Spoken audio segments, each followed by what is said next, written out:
It just can't be done. A man might as well try to fly. That was once a rather common put-down, a quick way to dismiss a powerful, optimistic idea. It was a taunt that Orville and Wilbur Wright knew very well. Because, as Wilbur put it, men had by common consent adopted human flight as the standard of impossibility.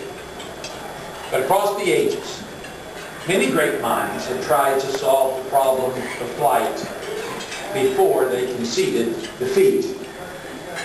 But against the impossible, a pair of humble Ohioans who sold hand-built bicycles in their shop in Dayton, Ohio, triumphed. How did they do that?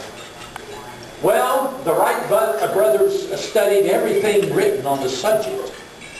They stared at birds for hours and hours at a time. They tinkered with their designs during sleepless nights in their shop. But more than anything, they made history because they were willing to accept the cost of believing in the future. John Daniels was one of a handful of assistants to help Orville and Wilbur Wright set up their plane at Kitty Hawk on that famous December day back in 1903. Almost everyone who knew the Wright brothers knew what they were trying to do. Among those people, Mr. Daniels was perhaps the most supportive.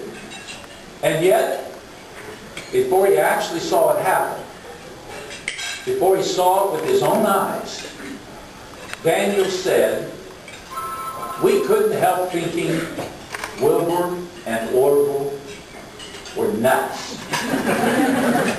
But you know, as it turned out, those nuts could fly. Those nuts changed the world. They laid the foundation for modern flight, and they made Ohio an international center for aviation research and production. On a foundation they built a century ago, Ohio is now home to 1,200 aerospace firms that together employ more than 100,000 Ohioans. On a foundation they built a century ago, today Ohio is the largest supplier of parts to Airbus and the second largest supplier to Boeing. And NetJets. NetJets operates the world's largest private jet fleet from right here in Columbus. That's the legacy of two Ohioans puttering away in a Dayton bicycle shop 110 years ago.